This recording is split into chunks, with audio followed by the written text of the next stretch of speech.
கேளுங்க.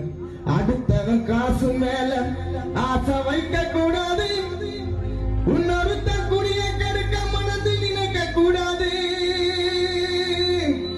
அடுத்தவன் பணத்து மேல ஆசை வைக்க கூடாது, உன்னொருத்த குடிய கெடுக்க மனது நினைக்க கூடாது. கோழி மூட்டி வேலை மட்டும் செய்யக்கூடாது, கெட்டு நந்து போனவனை கேலி பண்ணி சிரிக்க கூடாது. உல்லாச வாழ்க்கையிலே பணத்தை சேர்க்க முடியுமா? குடும்பம் நடத்த முடியுமா?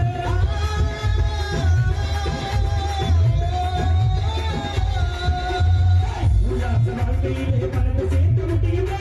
குடும்பம் நடத்த முடியுமா? கடற்கரையில் என்ன முடியுமா? கடற்கரையில் என்ன முடியுமா? ஒரு கனவுகளை ஒழுக்கத்தை பண்ண முடியுமா? ஆளு காட்டி வேலை மட்டும் செய்யக்கூடாது, அடித்தவன் கச்சேரியில போய் பாடக்கூடாது. அது முக்கியமானது. கொஞ்சம் கை தட்டுங்களாங்க.